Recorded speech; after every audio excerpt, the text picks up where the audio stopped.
Funding for this edition of Think Tank with Steve Adubato has been provided by the Turrell Fund, supporting Reimagine childcare. PNC, Grow Up Great. The Robert Wood Johnson Foundation. The New Jersey Economic Development Authority. RWJ Barnabas Health. NJM Insurance Group, serving New Jersey's drivers, homeowners, and business owners for more than 100 years. PSE&G, committed to providing safe, reliable energy now and in the future. New Jersey Institute of Technology, NJIT, makes industry-ready professionals in all STEM fields. And by Choose New Jersey. Promotional support provided by New Jersey Family Magazine, a resource for New Jersey parents. And by Meadowlands Chamber, building connections, driving business growth.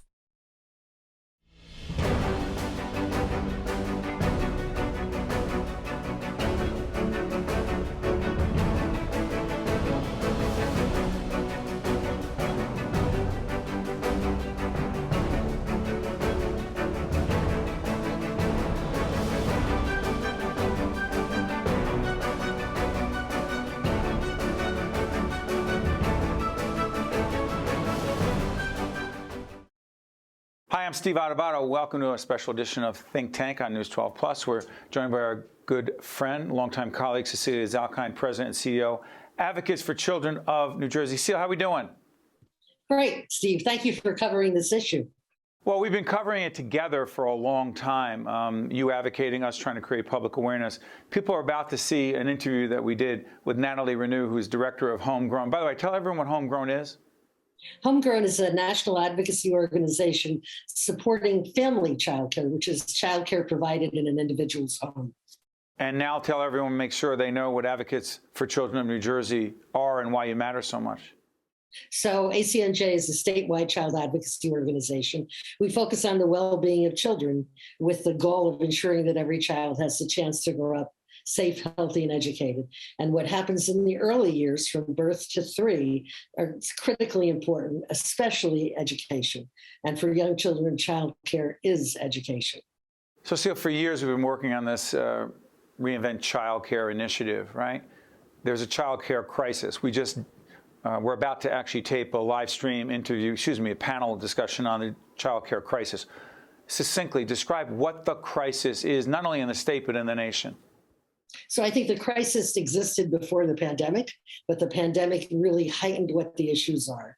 Childcare is struggling to provide quality care at affordable prices for parents. And what we've seen during the pandemic is that programs who are struggling have had to close. And now that the state is reopening, schools are reopening, childcare is needed even more. What we're discovering is that staff is key to childcare. And there's an enormous difficulty in hiring and retaining staff. They get paid minimum wage. They most often do not have benefits. And I think that a lot of things are coming together to demonstrate very dramatically that this is an industry that is, 1, important to the state, and 2, we need to invest in. As you listen to Seal and we get ready to watch this Think Tank program here on News 12 Plus, remember, and by the way, you'll see the website for Reinvent Childcare. It's an ongoing initiative. It's not a one-off segment or a program. It's a commitment to public awareness around this child care crisis. That's why we've been working with Seal and her folks at ACNJ and so many others who are part of the child care community. It matters to everyone, whether you have a young child or not. And that's why we're doing this. And Seal, I want to thank you, and check out the following Think Tank program. It's really important. High-quality childcare for infants and toddlers is essential for working families, businesses, and the economy. An investment in childcare is an investment in the workforce. We have the opportunity to reimagine childcare by making it more affordable, accessible, and equitable. It's time to build back better. Learn more about the Reimagine Childcare campaign by visiting the website at reimaginechildcare.org.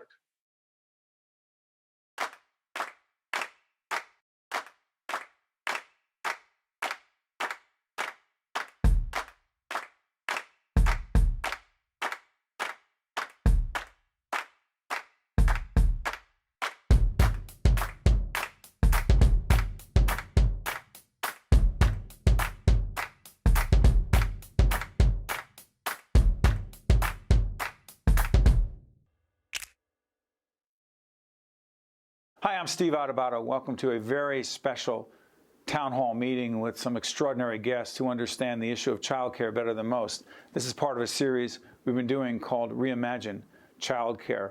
This streaming, if you will, town hall looks at the childcare crisis, not just in New Jersey, but across the country. You may ask, what do you mean a childcare crisis? A crisis in employees. There's a shortage of staff, affordability. There are people who are not able to work because they can't get childcare for their children. It is not enough of a priority. I'm not here to editorialize, but it's not enough of a priority for our public officials with all the other priorities they have. And so we're going to be looking at the child care crisis from a variety of perspectives. And to do that, and by the way, COVID has made what has already been a crisis even worse. So in that spirit, let me introduce, enough from me, but our distinguished panel. First, our longtime friend joining us, Cecilia Zalkind, President and CEO, Advocates for Children of New Jersey. Seal, good to see you. Thank you for having me. All the way from Harvard, Dr. June Lee is Senior Lecturer in Early Childhood Education, the Chair of the Human Development and Education Program at Harvard Graduate School of Education, and also State Assemblywoman Yvonne Lopez, representing the 19th Legislative District, very involved, very committed to child care and child care advocacy. Assemblywoman, thank you so much for joining us. And finally, back again with us is Winifred Smith-Jenkins, Senior Director of Zadie's Nurturing Den, which is a highly respected child care organization, not just in New Jersey, but across the country. And by the way, throughout this program, we'll be putting our Reimagine Child Care website up. People can go up and find more information. Seal, let me start with you, and let's jump right into this. What exactly is the child care crisis, A, and B? Why should everyone watching right now care deeply? Well, the child care crisis actually is not new. I think the issues confronting child care existed long before the pandemic, but the pandemic has made them worse and also much, much more visible.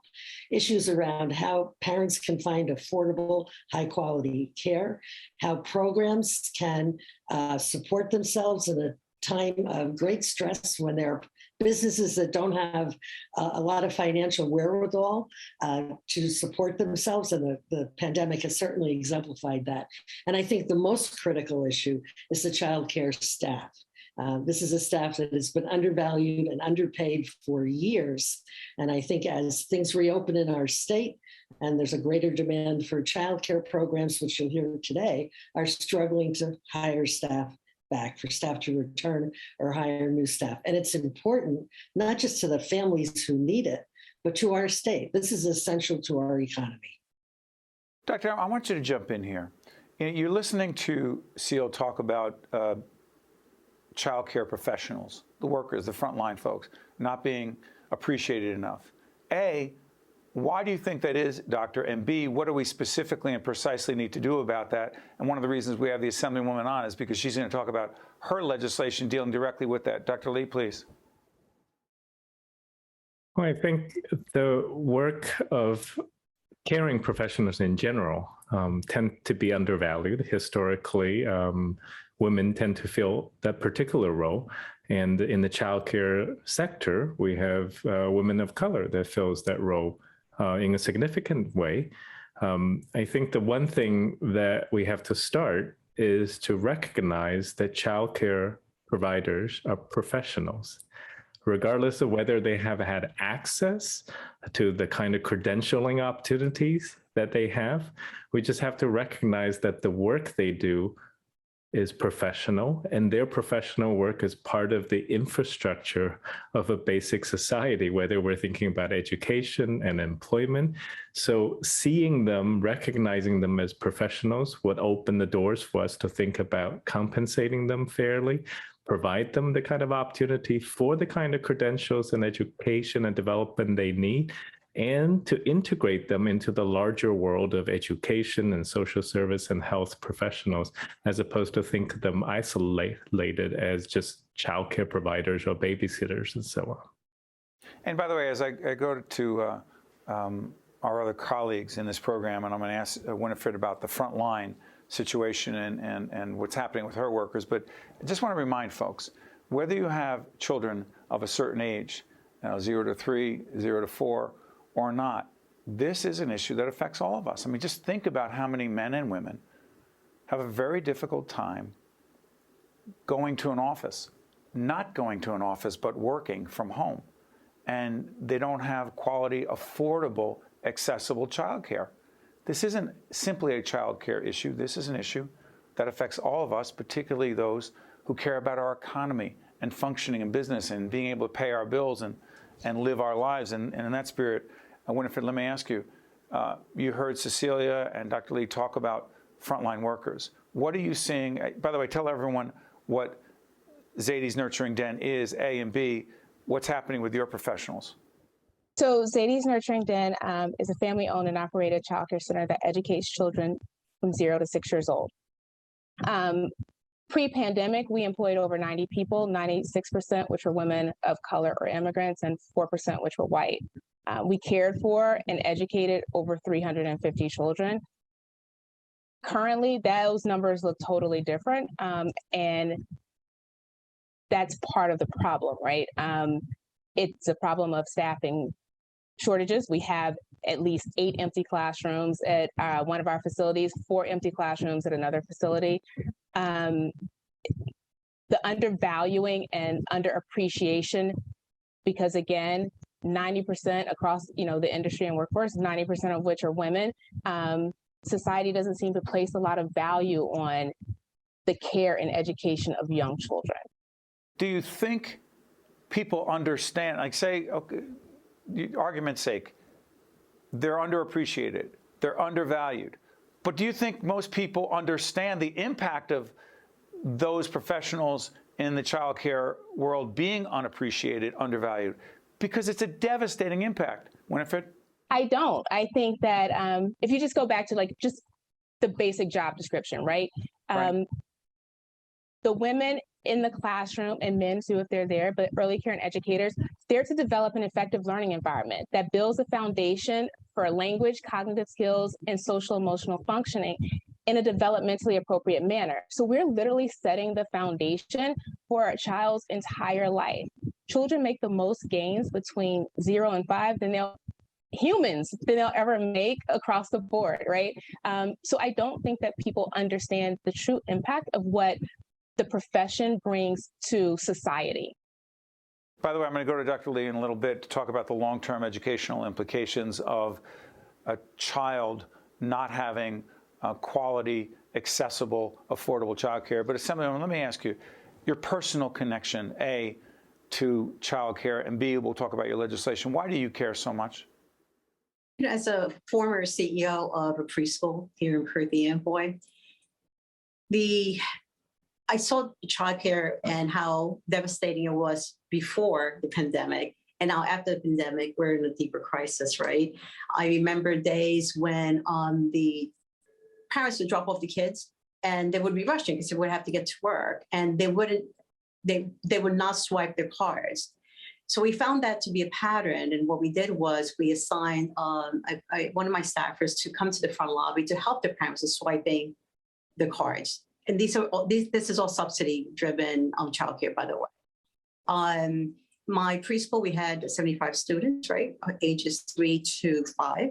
We had probably about 10 teachers, and it was difficult. We had to, the Board of Education provided the funding, $1.1 million, but we had to put in an additional $250,000 to sustain the school. So for me, childcare has always been really close to my heart.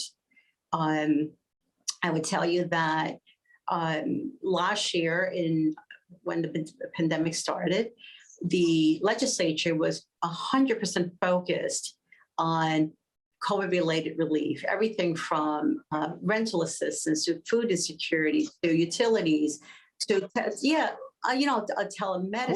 I'm sorry for interrupting, Assemblywoman. Where did childcare fit into this discussion in the state legislature? It's always been, for me, it's always been not just for you. Yeah, for your disproportionately male colleagues. Where do you think it fit?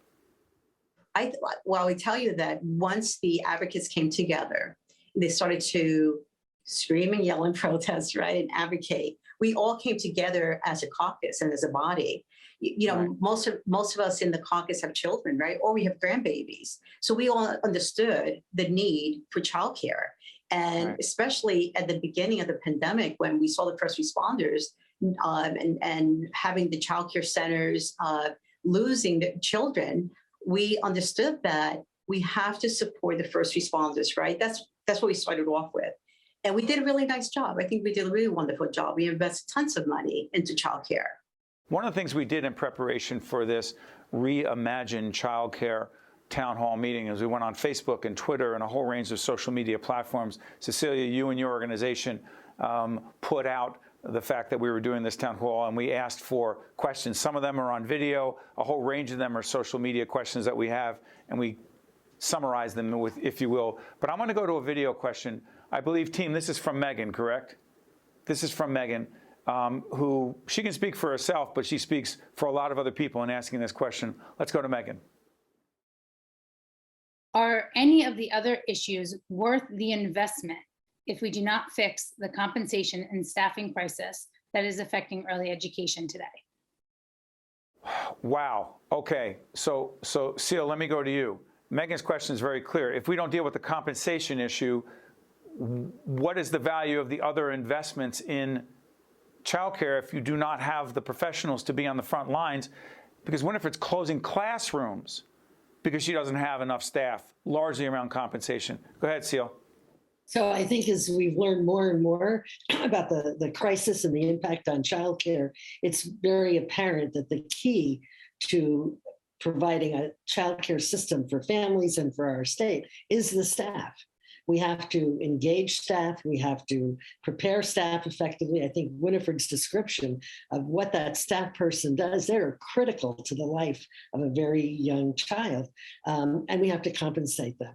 I think to me, that's the key. New Jersey has done a lot with federal money, the Federal CARES Act money, to address some of the crisis in childcare programs, parents, but the staffing issue is still one that needs to be resolved. Okay, let's stay on this. By the way, the American Rescue Plan, New Jersey received $700 million for childcare.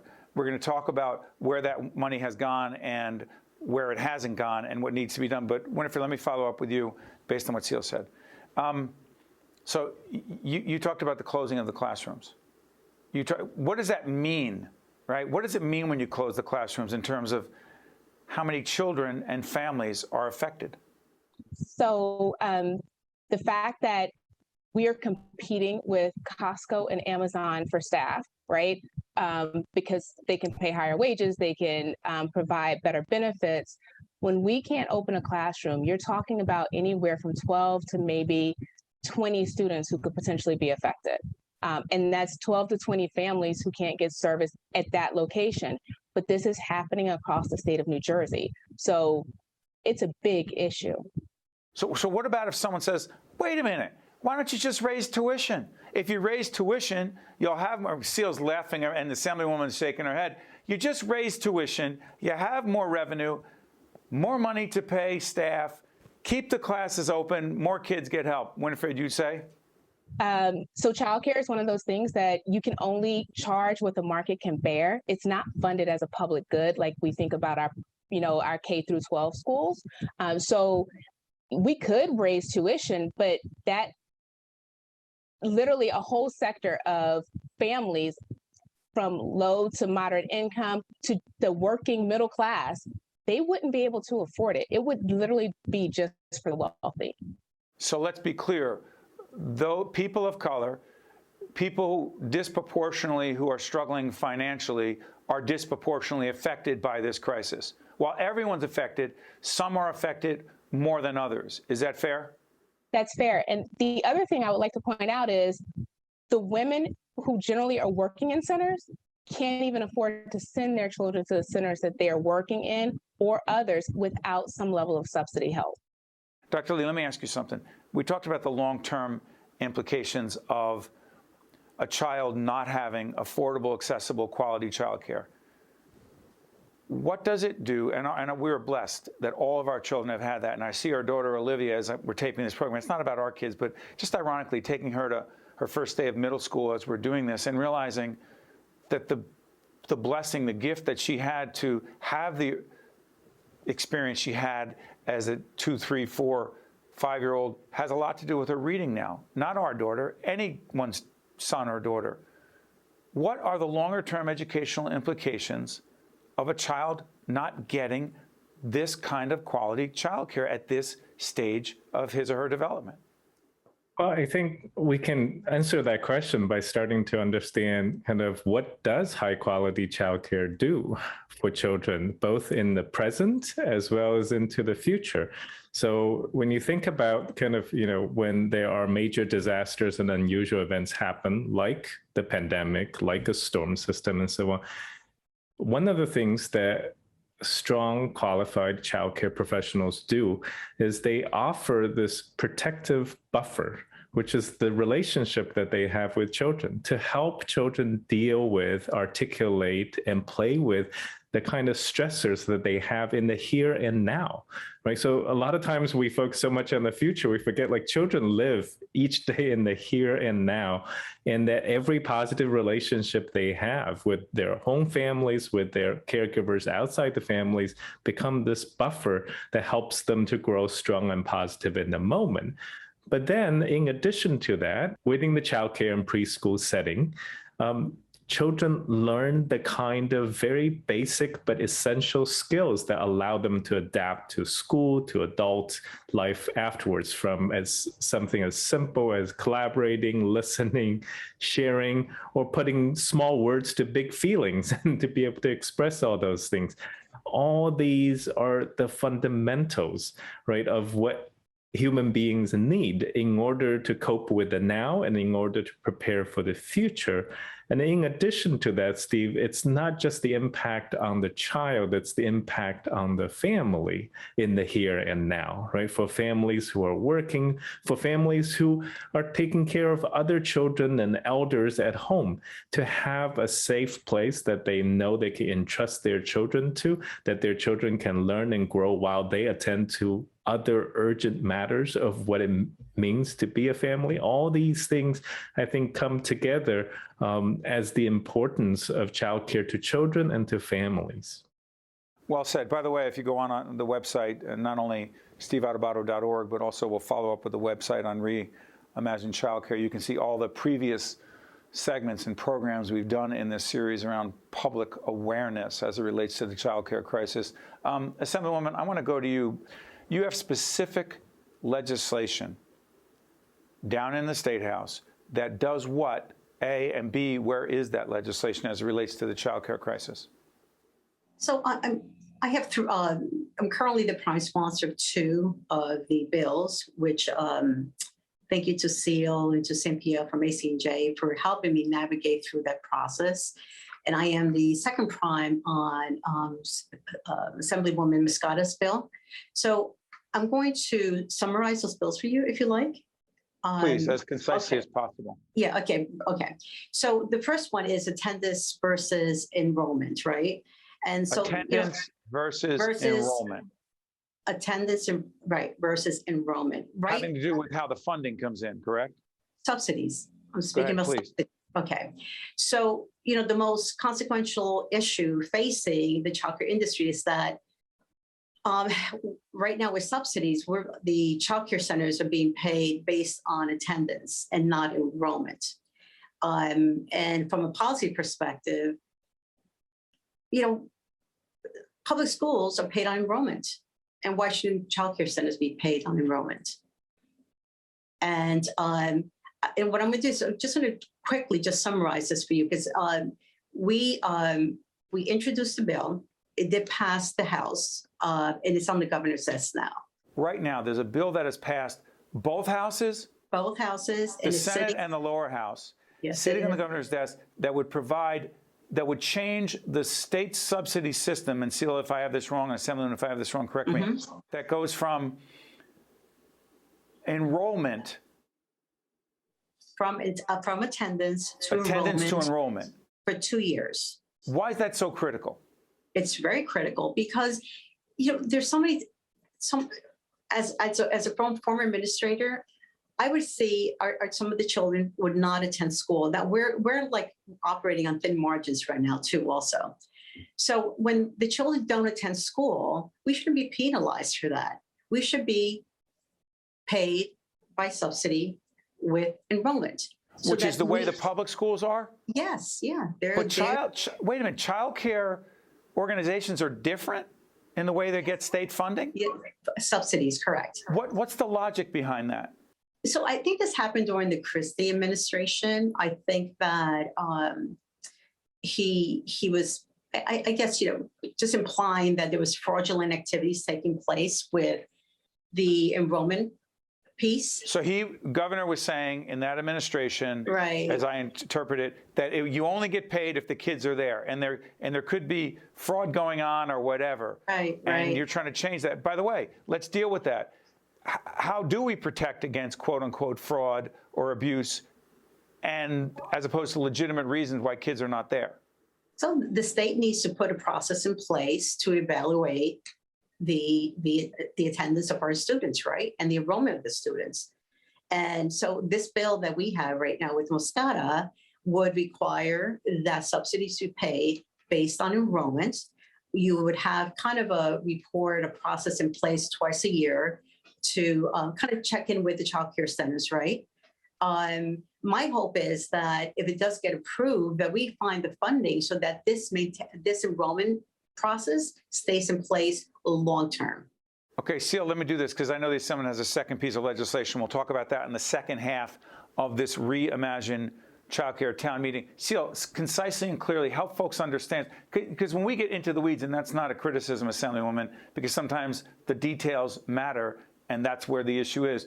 Concisely and clearly, Seal, in this last minute we have on this segment, why does this matter so much? It matters because this provides stability to the programs that serve our lowest income families who have the least access to childcare. It's not just schools that are funded on the basis of enrollment. If you look at private pay childcare, a parent pays up front, right? A parent pays a month ahead, usually. If something happens, the child is absent, that it's not the program that pays. Programs that rely on childcare subsidies because they serve a low-income community have no stability. Their payment comes afterwards based on how many children attended. And you know what? The state recognized this as critical because we use the Federal CARES Act money to start paying on enrollment. It helped childcare survive during the pandemic, and it's what we need now to keep them stable. And let's do this. We're going to pick up this conversation in part 2 of this Reimagine Childcare Town Meeting. I want to thank our distinguished panel. I promise we'll continue this conversation. Look again on our website and the Reimagine Childcare website for more information. I'm Steve Adubato. Thank you so much for watching. Make sure you check out part 2. We have to reimagine childcare. Think Tank with Steve Adubato has been a production of the CAUCUS Educational Corporation. Funding has been provided by the Turrell Fund, supporting Reimagine Childcare. PNC, Grow Up Great. The Robert Wood Johnson Foundation. The New Jersey Economic Development Authority. RWJ Barnabas Health. NJM Insurance Group. PSE&G. New Jersey Institute of Technology. And by Choose New Jersey. Promotional support provided by New Jersey Family Magazine and by Meadowlands Chamber. New Jersey's early educators and childcare providers are more than twice as likely to live below the poverty line versus the general workforce. If we want our children to be successful, we need to increase the investment in the people who care for them. It is time to build back better by reimagining the way we support these essential providers. Learn more about the Reimagine Childcare campaign by visiting the website at reimaginechildcare.org.